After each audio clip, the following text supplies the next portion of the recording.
evening, everyone. Quick slip of the tongue and slurp of the tea. Peak Performance Reviews has joined. Let's get him in. Twitch has joined. Whitey's joined. All right, boys. In the meantime, check out my Spud muffin t-shirt. Hello, buddy. Hello, mate. You all right? Yeah. Oh, good, mate. Oh, you're very quiet, but I think I can hear you. Cool. Let me try and come a bit closer if you can. There you go. Can you hear me now? Oh, I'm good, mate. Mate, your hair's looking fly as well. Cheers, mate.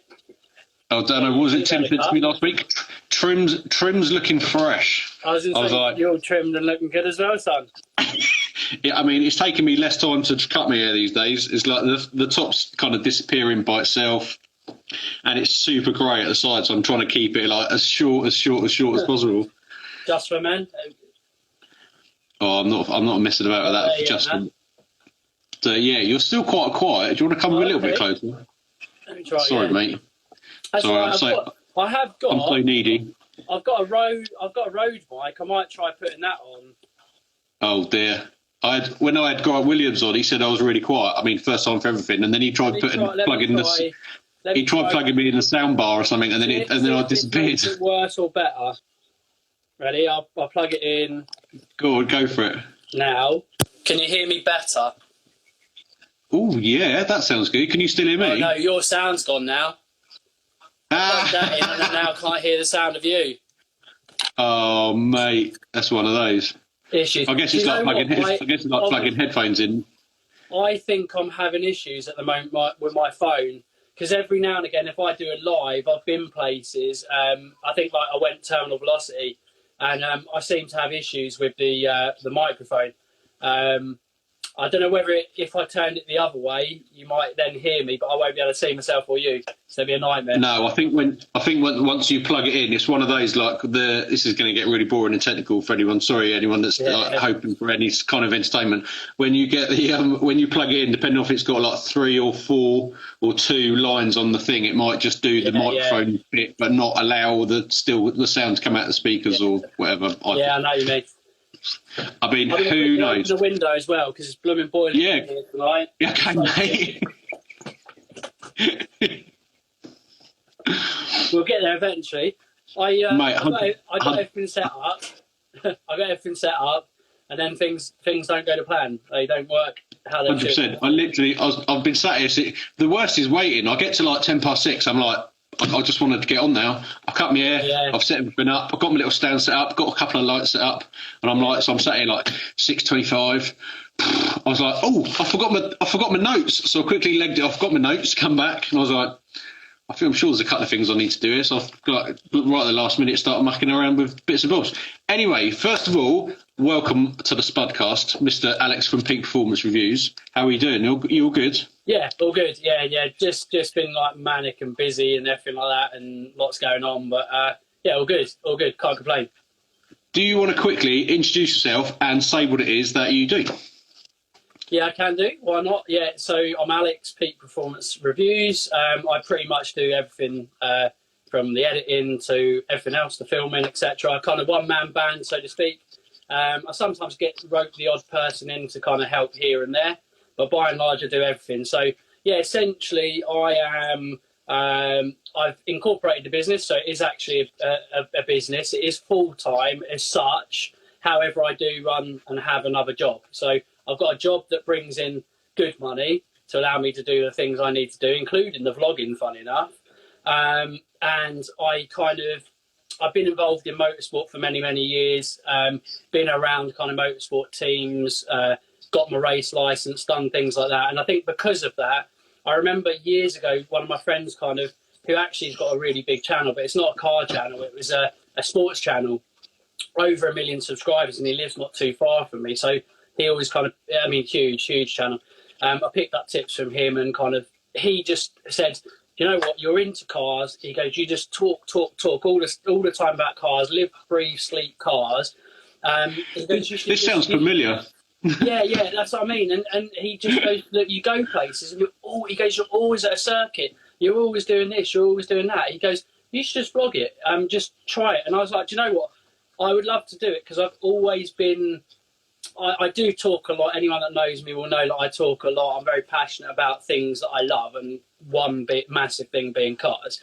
So I love fast cars, dynamic cars, cars that put a smile on my face, whether they're old, new, anything in between. I just, if they're good, no matter what badge they've got on it, I love them. And literally, yeah, he said to me, look, you should go start blogging and do it. And I did. So essentially what I am now is I'm one of those car YouTuber people. So, I blog, yeah. Can you drop who the guy is that wrote you into it? Yeah, they were called, he's actually sold the channel, which is a shame because he was flying, but his STR Skill School, they were called. It's Stephen Roberts, his guy, local guy, but one of my best mates still is to this day. I go out drinking with him and speak to him all the time. And yeah, he sold his channel. He now kind of weirdly does social media. He kind of helps people build up their social media and things like that, and does media for them still. I've still not ever done anything with him. He gives me like the odd tip and things like that, and probably gets frustrated with me at times, thinking that I'm kind of it's going in one ear and out the other, and it's not. It's just it's anyone knows, you'll know it's a tough and a hard long game. You can be lucky and it can happen and it can grow a lot quicker. I think it depends who you are, what avenues you have, and lots of different factors that frustrate me that I won't talk about, that some people can grow quicker than what they almost should, if that makes sense. It's one of those, exactly like you say. You can hit it lucky with like one particular video that's gone out that like does really well, but also just people just smashing out loads and loads of videos, and sometimes it's not necessarily quality. There's so many people that literally just doing a handheld one take to camera, upload it straight to YouTube, zero editing whatsoever. Bang, suddenly it's away. Whereas mugs like us sit down in the edit suite for about 10 hours and cobble something together and go, oh, why isn't that done better than it has done? It's just one of those. Yeah, and it is, and it's one of those things with doing the YouTube thing, because like I suppose to let people know and understand the severity of kind of what I do and why, my channel, I probably spend between socials and the editing, I probably spend kind of like, it's got to be 30, 40, 50 hours a week. Sometimes you have an edit that takes ages. Strangely, I've done one recently. I've done a Porsche, the Porsche Taycan Turbo video, and you look at it, and don't get me wrong, I mean, you look at some other people's edits that I know, and I look up to people like Joe Achilles and that, who I still speak to a lot, Petrol Ped, Steph ABTV, good friends of mine now who I've met through doing this, and I've been on the same days, when I've gone to manufacture test days and manufacture open days and stuff like launch days, and you kind of, you use those to try to kind of aspire to and to go to, but everyone has a different thing they can do, and sometimes a different avenue. The thing with me is I have a big job that does take a lot of my time. So I race and I do other stuff as well. So I don't have an abundance of time, but I don't get me wrong. Like I said, I make time. I make 30, 40, 50 hours still a week to do everything I do, from shooting it to editing it and everything. But if I could do my job full time, or that job on its own, well, full time, I should say, not have the other job to worry about, I would be able to make the content even better. Like I'll shoot a video and I'm happy with pretty much most of my videos, not necessarily ecstatic, which I hate. I don't like being like that, but sometimes you do have to cut a video in a certain amount of time. You have a certain amount of time and you just have to kind of almost, and it's not right, it doesn't make it right, because in my head, I'm like, I want it to be perfect. In my head, I have an idea, but there is only so much time sometimes you'll have, and that's the same. You can always do more. You can always do more. Like I've started the last couple of videos I've done. I'm like a couple of things. I'm like, oh, that's a bit dark. Gone into the color grading tab. Oh, grief. Yeah. What a mistake that was. So I'm like, I'll just bump that up a bit. Oh, hang on, I can play with the contrast and the saturation. Oh, hang on, what's this highlights, lowlights? That's like another 5 hours gone before. And you can do that for each individual clip. You've hit the nail on the head. And sometimes you can create your own transition without going into the software and finding their own transition and make some fancy bit of, footage, almost like a transition like thing, and that little transition you added to your video, and it probably took you an hour to add it in there, and the people who are watching probably didn't give a shit about it either, No, possibly. no, 100%. But you just don't know, and like you say, you can spend 20, 30 hours on a video, and it can bomb to some extent. It can be a number of things. It sometimes the sad thing is sometimes it's not because it isn't good. It's because it doesn't fit your typical genre.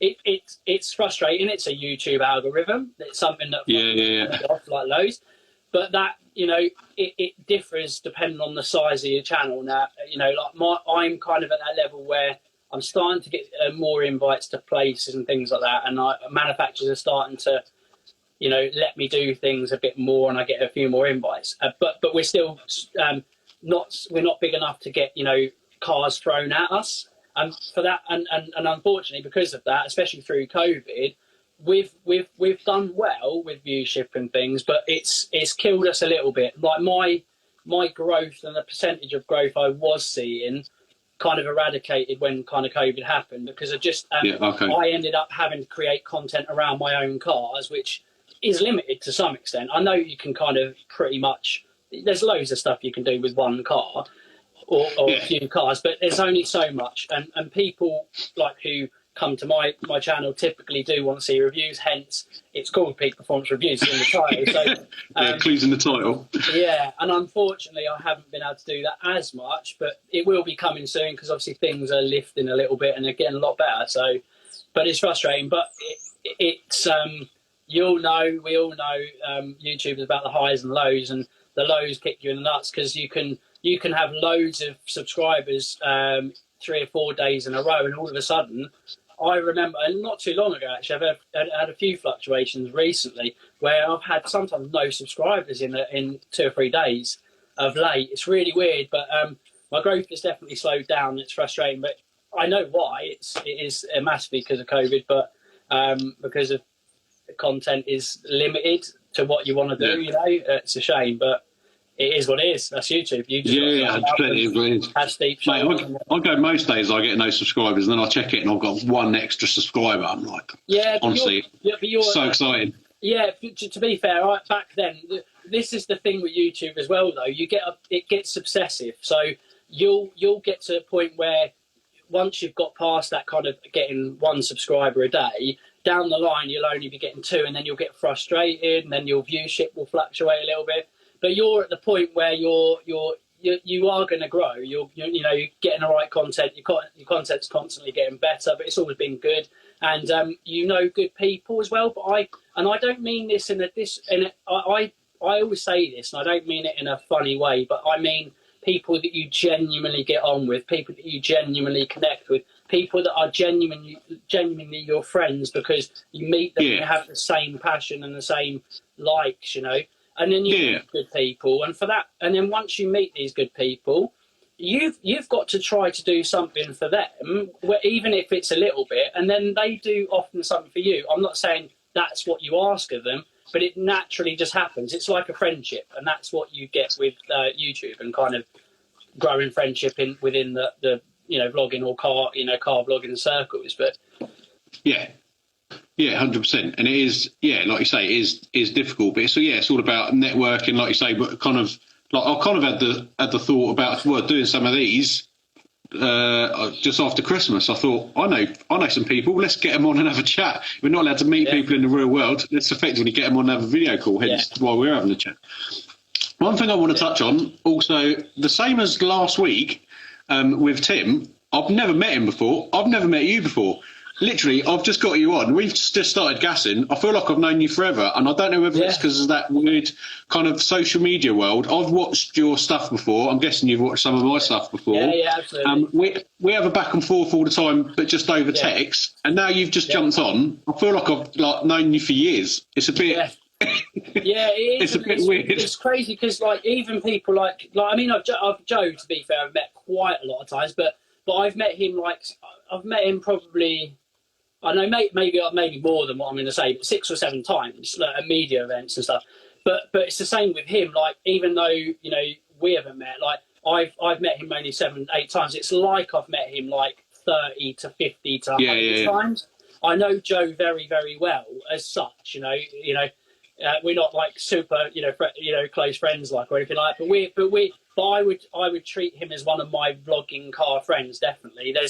I certainly know a lot of people, but there's probably 10 kind of people that I may be very close to in the car world, and they're people that often, like Joe, Petrolped, Steph ABTV, that I've known for quite a while, that have probably sometimes helped me as well.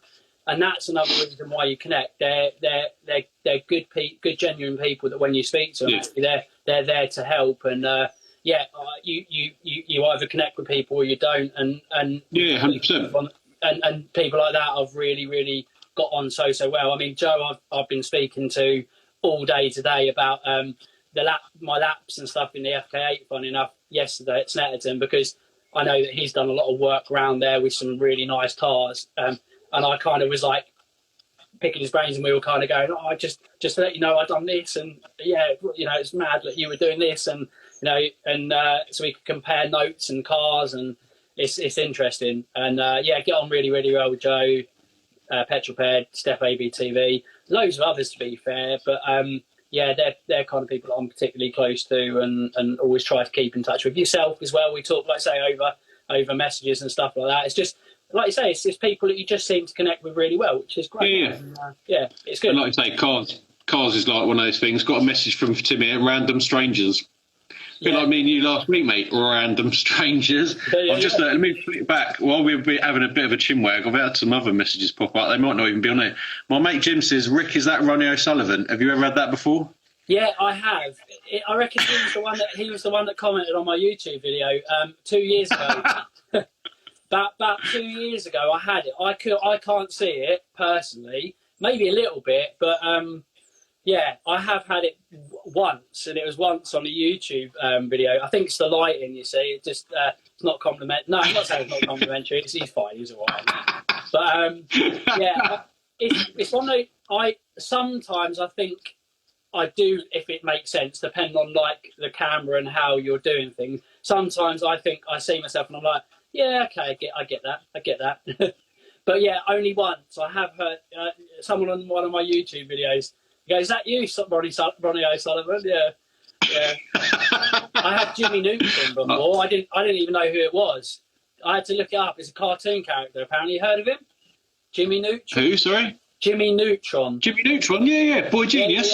Yeah. I think it's just because of my spiky it's hair. It's because of the quiff, yeah, exactly. Like it's just the spike, but yeah.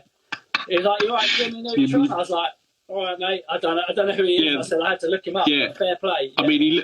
I mean, I think he's about 12. So I mean, maybe he's saying that you just look young and you've got cool hair.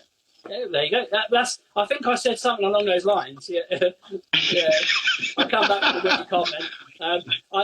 If it would have been someone like Elephant Man or something, I might have come back with something a little bit spicy. But yeah. But I was like, yes, that's cool. That's cool. It's a young little kid with a quiff. It's fine. Yeah.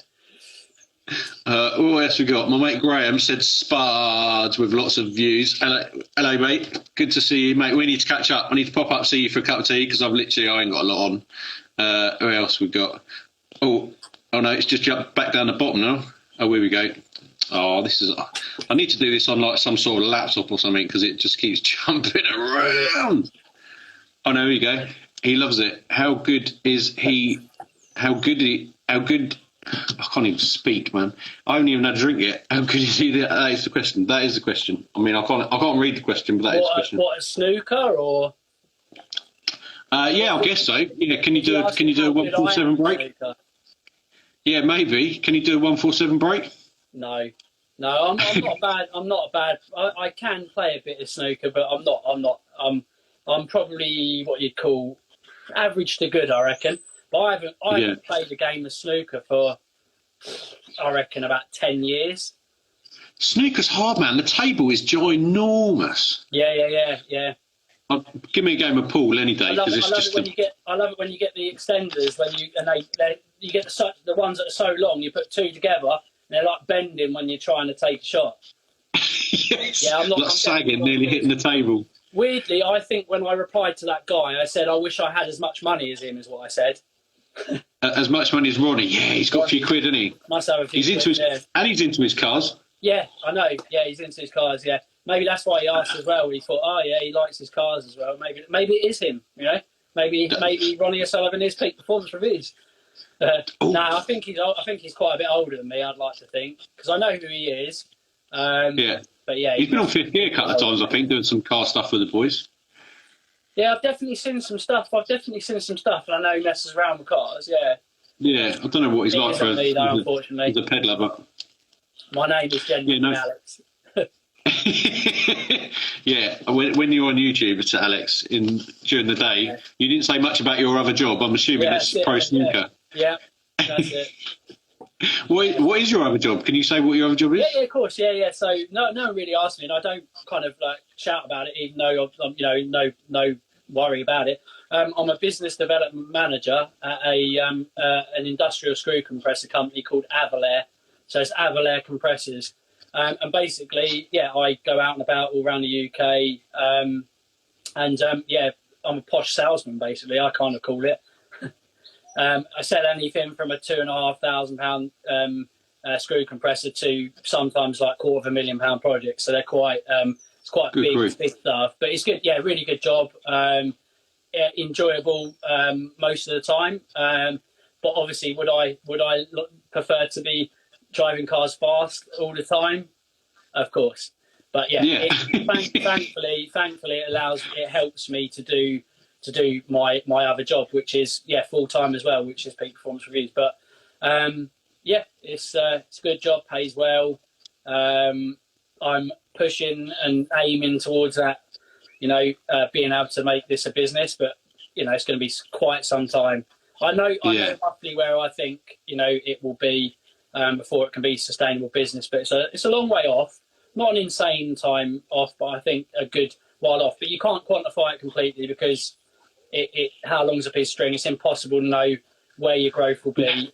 You can guess it on kind of linear interpolation and stuff like that, or kind of a clever algorithm based off of Social Blade. But it's guesswork. But you can kind of tell, as long as you put the effort in, give or take, you can kind of tell roughly where it could be, I suppose, in 3 to 5 years time kind of thing. But it'd be some time before I can quit my day job, I'd say. Or one of them. Yeah. I've just heard Graham, do you wish you could drive cars fast, Rick? Well, that's not very nice, is it? I'll have you know 2 weeks ago my buddy let me rip his McLaren around Bedford Autodrome, and we're doing close to 160 down the back straight. I'm going to say that's more the car than it was me, because I was there last week in my little Honda Civic. We were doing about half that speed down the straight. But so it's mainly the car. You should come and join us. We should definitely do a track day together. 100%. Well, that's what I've got on my list. How did you get around, Rick, in terms of kind of cars? Do you have like any car experience in terms of kind of driving kind of fast as such? You've never raced or karted or done anything competitively like that? No, never competitive, not karting. I used to work at Goodwood Motor Circuit, so we had a kart track there with some little 5.5 horsepower go-karts. So I've done loads of karting in them, but they're like 25 kind of mile an hour flat out. And so I've done quite a bit of karting in those, but again, not racing as such. No, definitely not. I mean, racing each other. I mean, whenever you get in a car, it's racing, isn't it? Let's be honest. Oh yeah, but, I'm always intrigued because I know there's.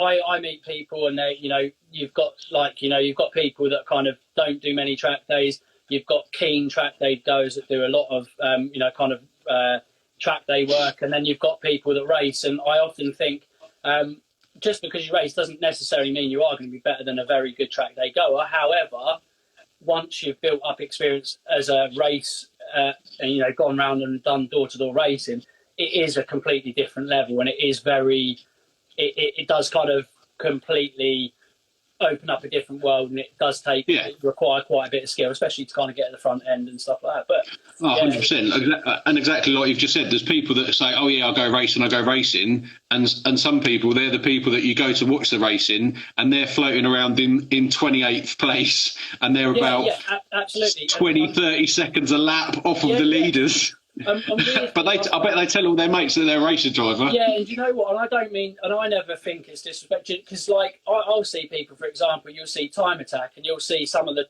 times like a Time Attack, and like I watched Time Attack the other day, and again, this is not me down talking, because I think if you're out there, fair play. That's 100%. the first thing I will say. However, I kind of keep an eye. I'm terrible because I'm very competitive, like insanely competitive.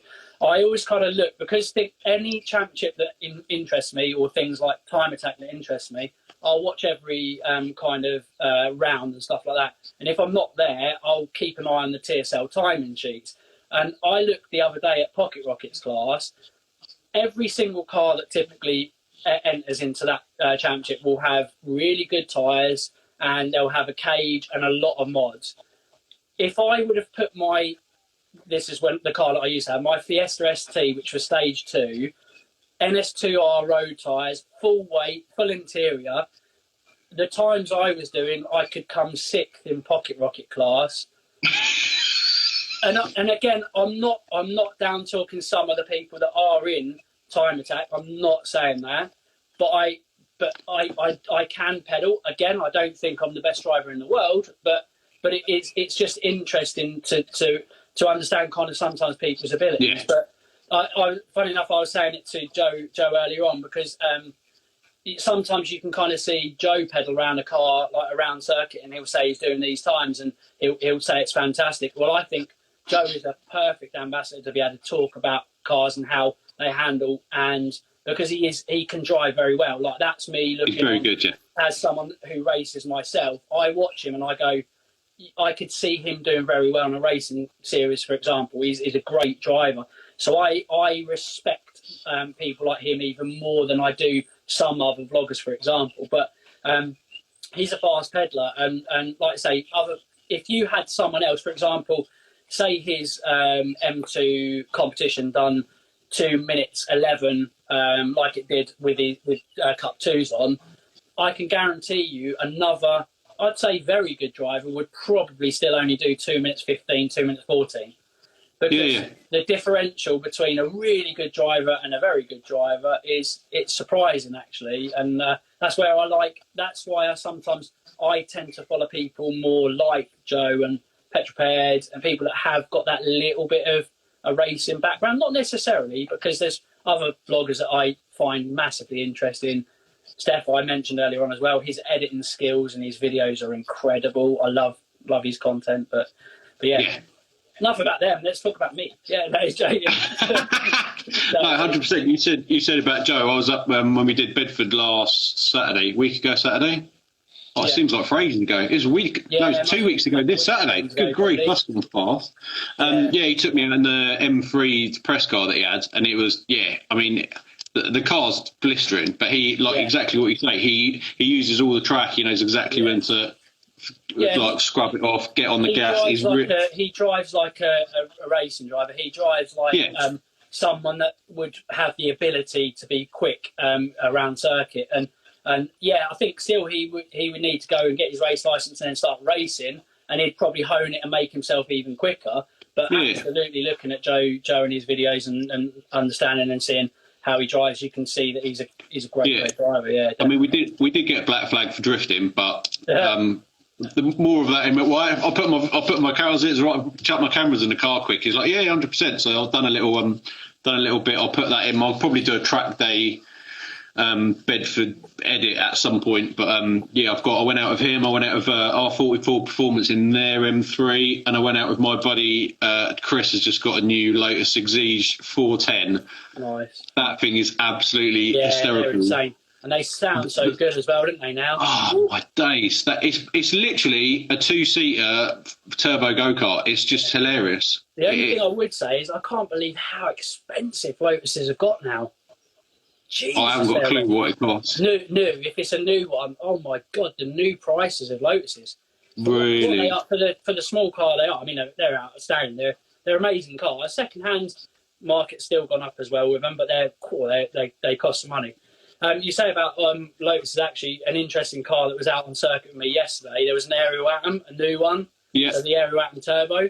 It was strange. Yeah. They went past me and my friend, and I was like, right, let's see if we can keep up with them. And I was like, we really shouldn't, because that's basically got the same turbocharged Honda Civic Type R engine as my car, but it's without a Honda Civic attached to it, and it's probably half the height as well. So I'm like, there's no way we should keep up with it. But I tried to. I kept kind of kept up with them around a few corners. And it's just at lunch and me in the straight and in general, you couldn't keep up. Yeah. But it is good fun. If I'd have tried to keep up, I'd just overheat my tyres or been in the barriers. So it's falling off. Yeah. Oh mate, don't talk to me about falling off. There's some great fun out there, and some great cars out there to kind of dice with and have fun with, definitely. So yeah, it's good. Yeah, Snetterton is one track that I've never been to. Well, now you've touched on that. That was one of the things. That was one of the things I was going to talk about. So your track day yesterday. I mean, how did you get on? How did the car? So have you had your Honda on track before? No, it's the first time we've had it on track. I think because of COVID, it's just been really, really hard to kind of get it on track. And it's obviously it's a new car, new registration, and it's a facelifted edition one. So there's not many kind of. Still, even now, because of COVID and because of the Honda shutdown, there's not many facelifted ones on the road. Full stop. So I still haven't seen another one on the road, even though they are quite rare on the road as such. Anyway, certainly where I am, I haven't seen another one on circuit. But no, we've had it for 6 months or so enough. But that whole time was kind of lockdown period. So. First time I had it out on the circuit. So, it was good. Really, really good. And impressed? Excuse me. Massively. Like, literally, the last 2 sessions out, I was with, I had a passenger, which is my nephew, and I was blown away. I mean, it was the first car. I mean, I've enjoyed very good cars around that circuit, and I've done thousands and thousands of laps around that circuit. It's my local. But I don't think I've ever been blown away as much as I had been on a track day as I was at the end of that track day, because I got my best time, although I wasn't timing. Yeah. Right at the end of the day. But it was still, I just put petrol in, so there's over half a tank of fuel. There was a bit of oil on one of the lines into one corner that probably would have cost me about half a second. So I had to modify my line and go offline on that one corner, and I had a passenger. So and I still feel like I was kind of just still starting to learn the car even more. I won't say the time because I'm going to put a video up of it soonish. But literally the time it was doing around there for what is virtually a standard car was basically nothing short of ridiculous. It is unbelievable. It is literally so. I mean, because of the chassis, you are talking a car that is pretty much nearly or as quick as some supercars. It is ridiculous. Wow. And it's not just me bullshitting and just saying that because it's my car. Literally, if anyone has an opportunity to go out on track with that car, it is. And I said this in my review. I remember this was 3 years before I even bought this car, because it was when the other one was out. I remember going into the first corner, which was a roundabout, on my test review of one, and I turned in and I was like, holy Whoa. Shit, this is it was the first car that I reckon if you didn't hear the sound and you were blindfolded, if you could possibly do that, and you felt the chassis, you would probably think you were in a supercar, because I've never felt a hot hatch corner as flat as that car does. And I knew that it's like that on the road, but I didn't know how good it would be on circuit. I knew it'd be really, really good, but I didn't know how good. And just in R plus mode on a relatively flat surface, well, a nice flat circuit like set, apart from Bond Hole, which is a bit of an undulation, it was ridiculous. I was going around for hours and hours, and I think there was only 2 cars that come past me all night, and I think it was an M2 comp with slicks on it with a cage that was gutted out, which is understandable. And there was and the Aero Atom, and there was M4s. There was new M4s out there. There was M2 comps with nothing on them, or one with nothing on it apart from suspension. And we were toe for toe. Actually, that was a really good little kind of, not race. You can't call it race, but and there was a lot of serious cars like the Cayman RS, and I went past it like it was sitting still.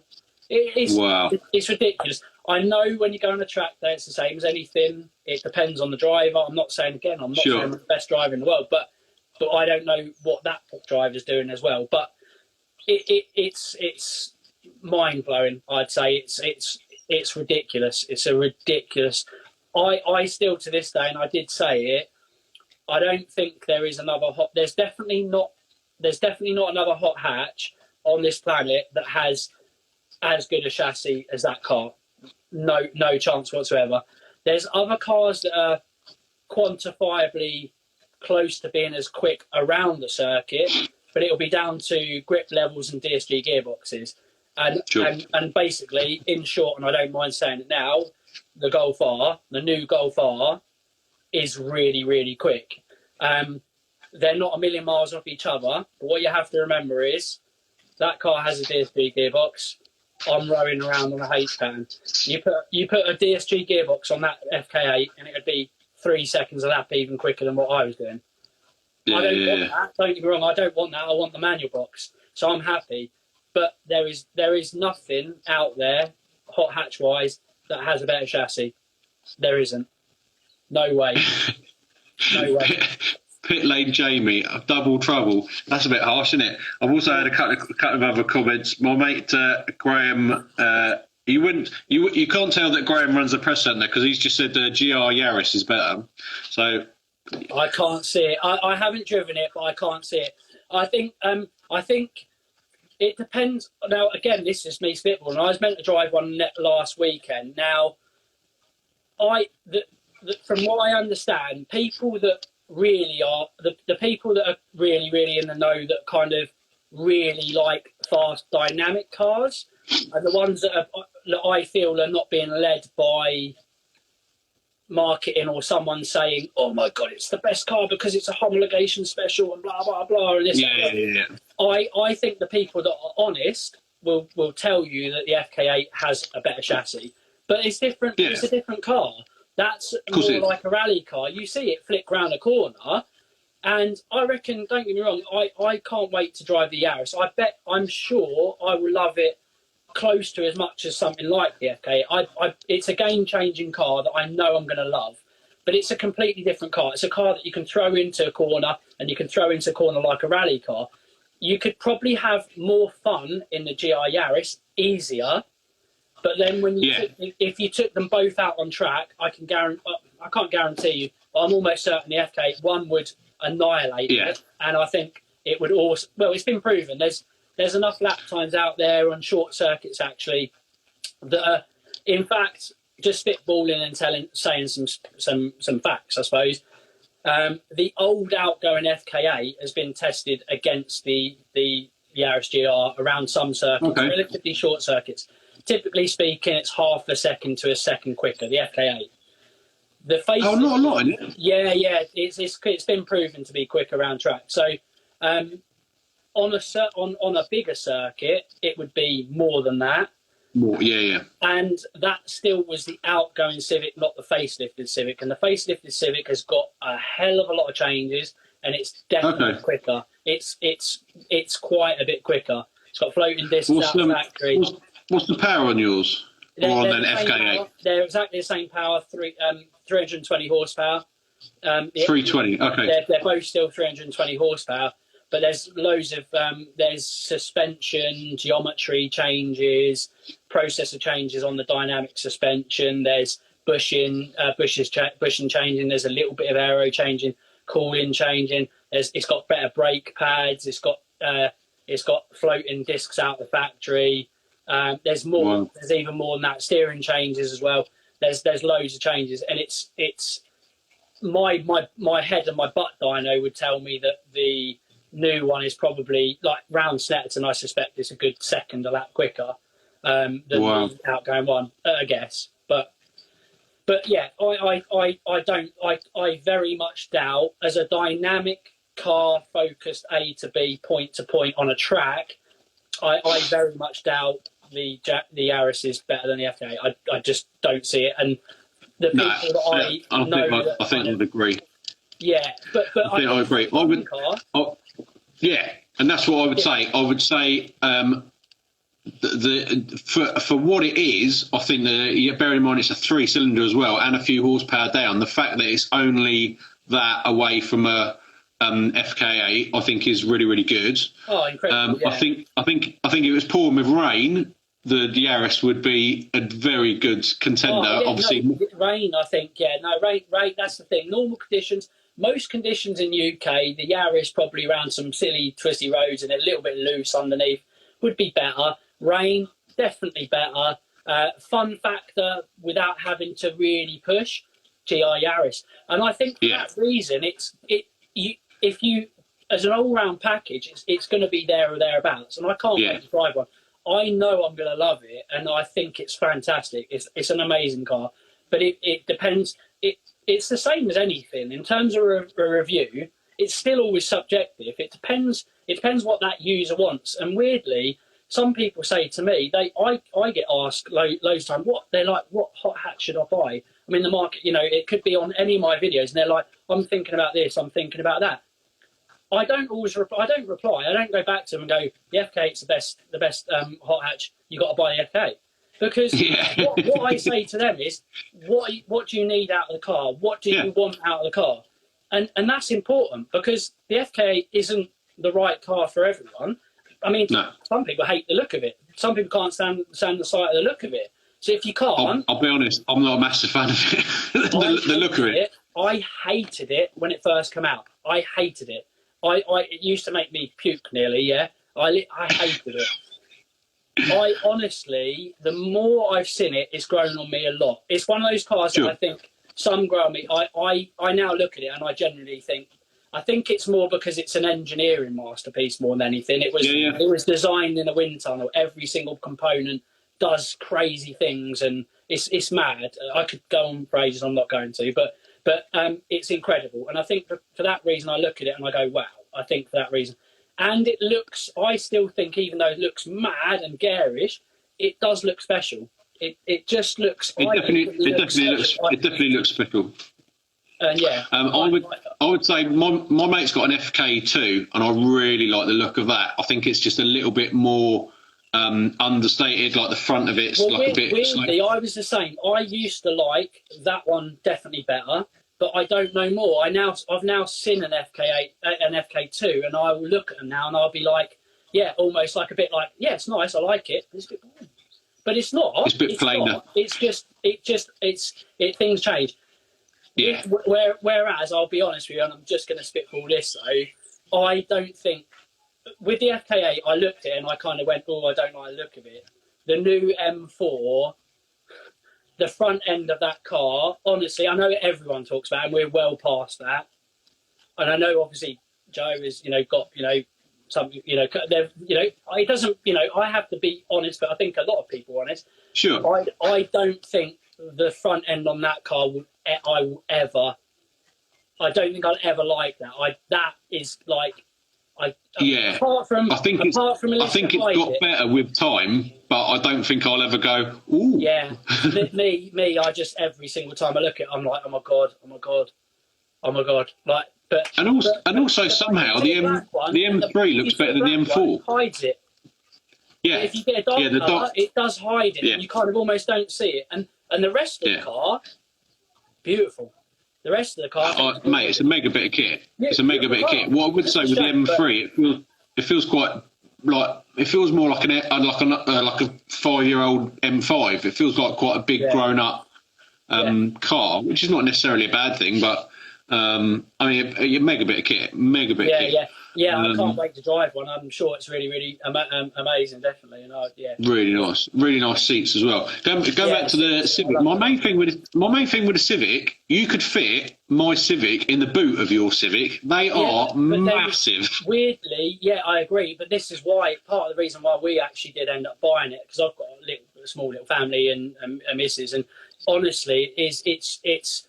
We've just got to the point where we actually do need something bigger, so it kind of fitted the bill there, and it's huge. And I'm telling you, it's the first car width-wise. It's like my Supra. It's a monster. It's so wide. Like I was turning into the pit garages in Snetton the other day, and I was like, whoa! I'm worried about scuffing my sides. It's so wide, so it can be an issue, but it's also a very big positive. And actually, considering its size and the aero and everything.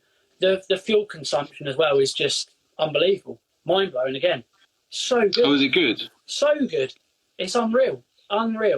So well engineered. It's unbelievable. Yeah. That's something my MT mates are always moaning about. We were up at Bedford, and they all did about 2 to 3, I think 3.5 tanks of fuel. It's a 55 engine, isn't it?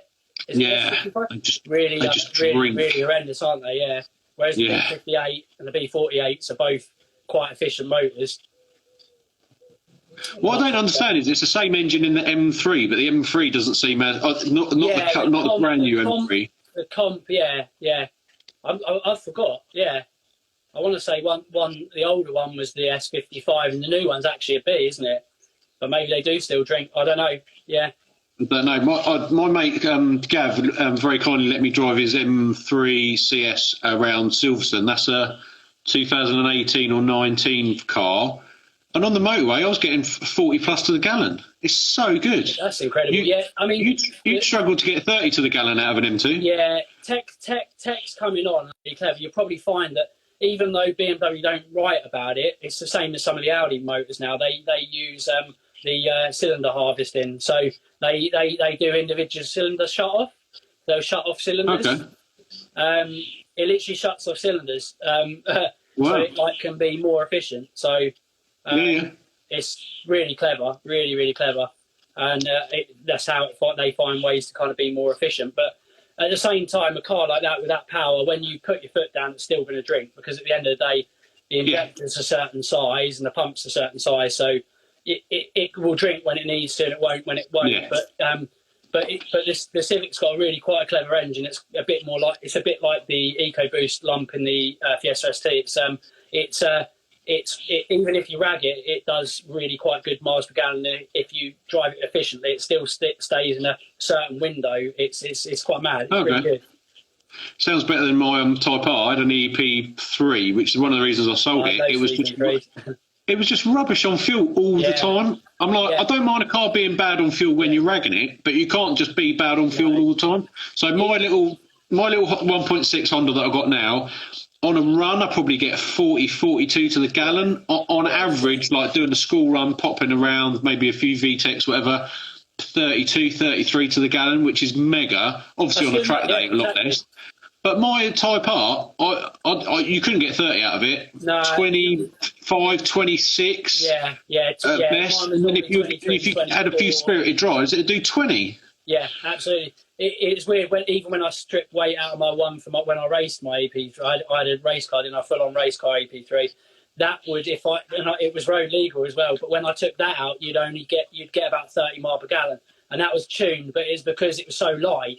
But even then, like I say, with no weight in it, it would do 30. But if you had the full weight in them, like you say, 23, 24, they were terrible. Yeah. That's why it's so strange. But that motor is still the same motor. It's slowly evolved. But it's mad, isn't it? It's still a K20, yeah. Still K20, but it's a K20C. But they're very cleverly engineered in different ways to be a much more efficient motor. And they have to be, because obviously it's modern, but it's really, really clever, really good. Yeah, because you think a K20 was that 2001 that came out? Yeah, 2001. Yeah. Yeah. Mid 2001. 20 years old. No, nearly as old as us. Awesome car as well, yeah. Mate, I've just noticed the time. We're 50 minutes we've been going. Right, No, I need to get started. Time just goes so I need to get into some. I haven't asked you half the stuff. Oh no, I actually have. Accidentally, we've accidentally been talking about some stuff. The racing, I've talked a little bit about. FK8, I have. Your job. Supra. What's going on with the Supra, and what horsepower are you trying to get out of it, and what's the goals for that? Yeah, long running project. Kind of basically when I started racing, which was 4 years ago ish, I got my race license, started racing. That was costing a lot of money, but it was awesome. But it was crazy. I had everything I wanted to do to the Supra sitting in a pile. So basically, it was already 854 horsepower. It made all. What, when you got it? Yeah, no. I bought it as an original twin turbo. That was, and it was mildly tuned. No, back when I got it, I've had it 12 years. 14 years. I've had that car. Wow. And it was an original twin turbo. It was 380 horsepower when I bought it. Jap import. And then I done a lot to it. I single turboed it. Standalone engine management system. Big Garrett turbo. Made 600 horsepower. And then I was like, I'm going to build the motor. So I built the motor, but very low spec motor build. At the time, didn't have as much money back then, and I built it. And it made put a different turbo on, a bigger turbo, and it made 854 horsepower. But then I started having some head problems, and we just think it was improper installation or timing. We're not sure, but it ended up doing a little bit of damage here and there to a few things. Not catastrophic. It wasn't that bad, but we had to investigate. So the car got pulled apart. And we found that it was not as bad as we thought it might be, but it definitely needed certainly some head work. But I was like, do you know what? I'm just going to go mental on this thing. I'm going to throw some crazy money at it, sod it, because I cancelled my order for the Mark V Supra. I was going to get one of them. I bought the FK8, saved money that way, and had a lot of additional money. So I ended up going, I'm going to throw some fairly big money at it and just do it right this time round. So I won't tell you what I put on there because it's a lot. It's a hell of a lot, and I've got build videos on my channel. But I'll send them in. We're essentially building the motor to have an internal strength to be able to take 2,000 horsepower. So we're not going to go for 2,000 horsepower because there's a couple of components at around 1,500 horsepower you need that will cost a hell of a lot. That we just need. A hell of a lot, not necessarily too much, but it's another different. Probably the gearbox. Yeah, it's a big jump. A mad gearbox, but I want to try and retain the 6-speed manual gearbox, stock gearbox. Believe it or not, it's crazy. But instead, is that 5-speed or 6-speed? Just stock box. 6-speed manual. How is it? It's a real legit 6-speed manual, no conversion on the plaque, proper genuine twin turbo 6-speed. So what year is the car then? What's that? What year is the car? 1994. 94? That was a 6-speed? Yeah. Oh, wow. 93 to 2002, all turbos were built with 6-speed or an automatic transmission. The manual ones came with a 5-speed manual transmission or an auto, and they're much weaker. But the 6-speed is so strong. Everything is like it's been built for a truck, like a racing truck or something. It's insane. Yeah. Everything underneath the car is mental, so it can take a lot of horsepower. But yeah, we're. So what will a stock box? What power will a stock box take? Stock boxes. Some people have had 1,600, 1,700, 1,800 horsepower out of them. No. But it gets a lot of it around 1,500, 1,600 horsepower ish. So you have to be very careful. And actually, it's crazy. All they do is they crack a centre case. Nothing else. They crack a centre case. You can buy a billet centre case. It isn't insane money. It's quite expensive, but not insane money. And then they can take 1,600, 1,700, 1,800 horsepower easy. And then beyond that, there's nothing really much more you can do to them. They're at their end of life if you squeeze them past 1,700, 1,800 horsepower. So that's when you need Samaras, dog engagement, crazy. Well, as soon as you said you were going over 1,000 horsepower, I thought you were going to be like sequential box or something like that. I don't want. Do you know what? Yeah, I could have. And the crazy thing is, the sequential. Yeah, but I thought you'd have to. You don't. Thankfully, you don't have to. You don't have to because, but yeah, you're throwing away speed because everyone wants to go really, really quick and have a DSG gearbox or a sequential. But I don't. You know what I do? I want the car to be quick, but I still love rowing gears. I love H patterns. Yeah. I love rowing gears and I love driving the car. The car's still going to go on the road. It's still going to go around circuit with me. Good grief. Honestly, it's and that's what it's been built for. If you see the spec sheet, it's been designed, and not many people build a car like that. Certainly not Supra. They do straight line, straight line, straight line. But the crazy thing is, they actually do handle really, really good. If they haven't got tired suspension and bushing, they've got inverted coilovers completely out of the factory. Back in 1993, they used to do 0.96 Gs on a lateral slalom. That was a record, and it was only beaten by a 911 Turbo 4 or 5 years later. And what you got to remember, in 1993, what were the tyres like back in 1993? Yeah. How much has tyre tech come on? You imagine if it had a good modern set of tyres on it. Yeah, 100%. Mark IV Supras, 6 speeds, handle very, very well. And if you do the right things to them, they're weapons, absolute weapons. So if I'll show you another time my spec list is insane. So there's a lot of track modifications on it. It's quite a street sleeper looking car still, and I've done it on purpose. But it's got, that's a 2J, yeah? Yeah, 2JZ GTE. Yeah. It's got 14-inch brakes on the front, 13.5 on the rear, race pads. It's got special. They're called Roby spec. They've been specially made for me and not many customers all around the world. There's 20 bits of my suspension around the world, dotted around the world. They're basically start life as KW V3s, and then they're custom valve and spring rated. And then I've modified mine even further still. I've done pillar ball mounts, different spring rates, progressive wound springs, different things, and different anti-roll bars, full bush, cage. It's mental. The car is a weapon. Once I get it dialed in, it's going to be an absolute weapon. But yeah, we're building it for crazy strength, for 2,000 horsepower strength. But in this iteration, when I get it out, it's going to be around 1,300 horsepower. So it's going to be mad. Is that what do you have to what do you have to do to the block? Do you have to sleeve the block or anything like that, or no?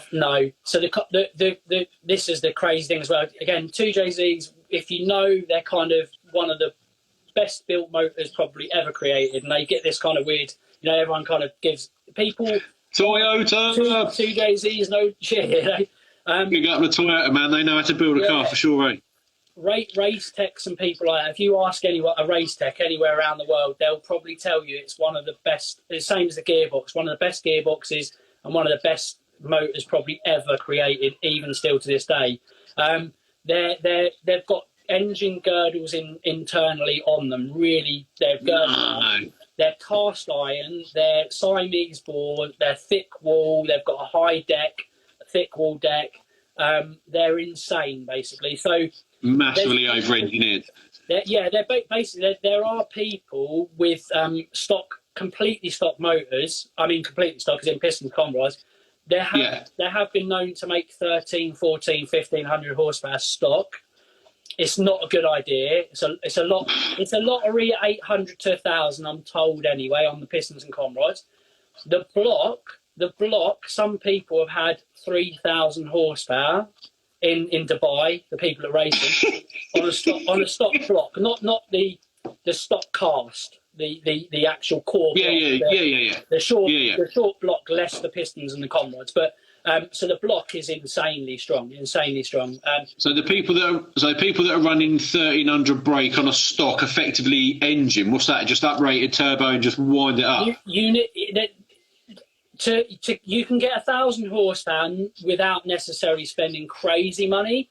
But I'd still say you still need to build it a fair bit. It still would be a lottery if you're not careful. What would be the first thing to let go?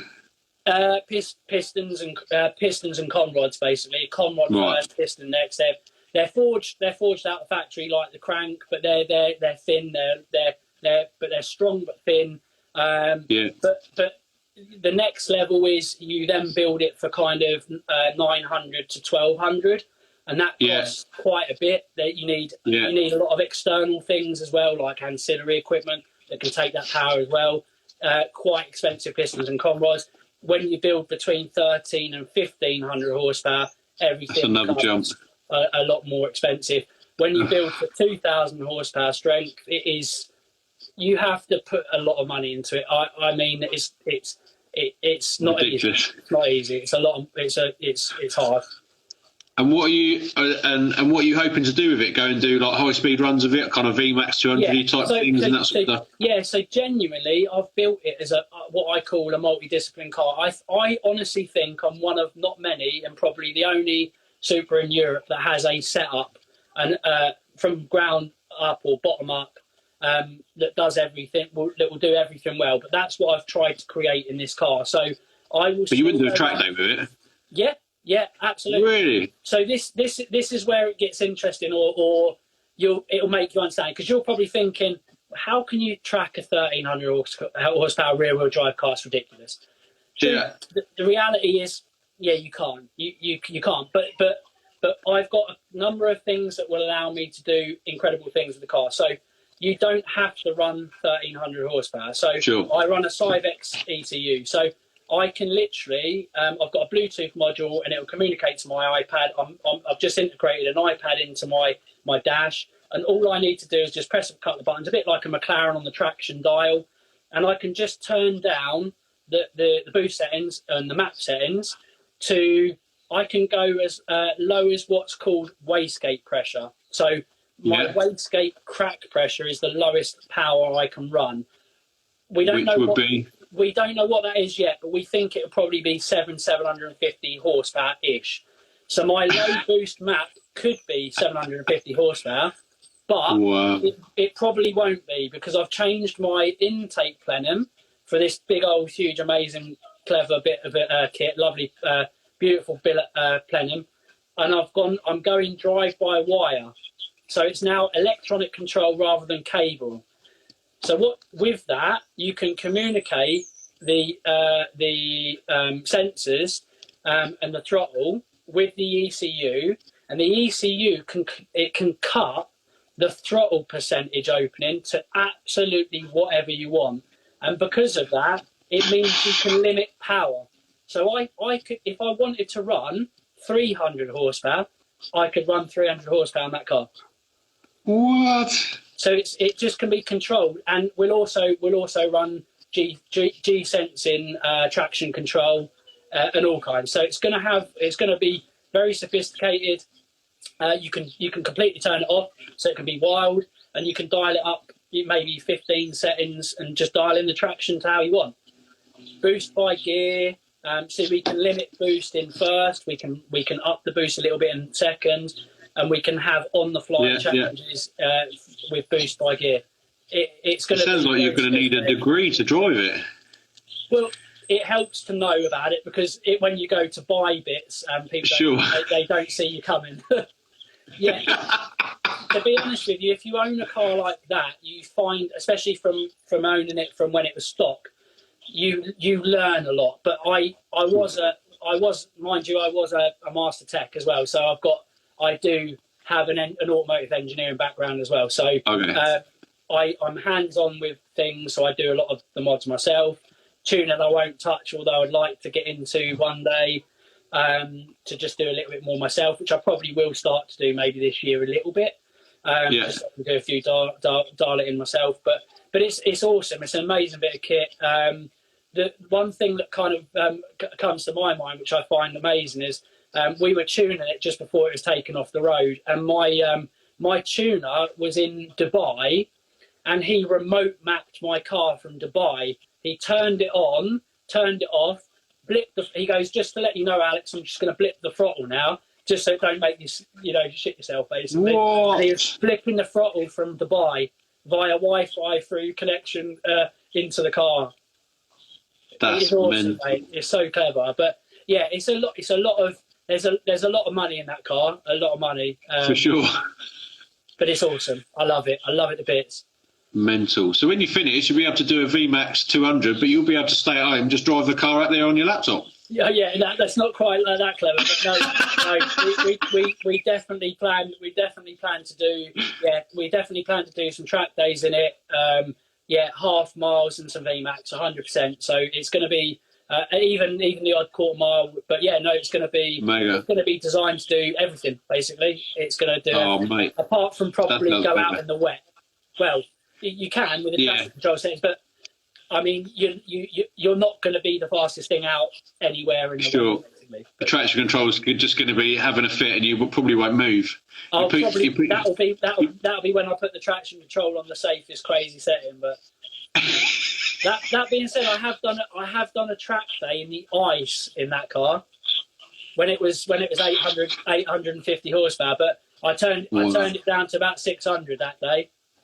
It was mental. It was good fun though. It was brilliant fun. So much fun. And you could have done with about 60. it was just hilarious. I think we were going down Bentley Straight, which is like a 0.4 of a mile straight before you brake, basically. I was doing 120 in fourth. I reached for fourth and snatched fourth, and the traction control light came on in fourth gear at 120 mile an hour. So it's like, this is sketchy. And then we went on to 140, 142, 145, and then braked under the bridge and made sure we got around it just about. Good fun. Oh my days. Well, mate, when you get it out, if you need some ballast, mate, give me a shout. I'm getting I'm getting the look. Hurry up! We want some dinner because we're well over an hour. We could do it another time as well, mate. Maybe you'll come on mine. 100%, mate. It's been mega. I'm going to say meeting you because I feel like this is our first actual interaction. Yeah, definitely. Kind of virtually or whatever this is, kind of like a video call type thing, mate. It's been absolutely mega chatting to you. As always, if I press the right buttons in a minute, I'm going to save it into IGTV. Next couple of days, turn it into a YouTube type video. Okay. And mate, it's been absolutely mega chatting to you. Thank you for everyone that's come on and sent me mainly abuse, but also has been interested in listening to us we're away. And I'll catch up with you soon, buddy. Nice one. Take care, buddy. Nice meeting you. Thank you. Cheers, mate. Bye.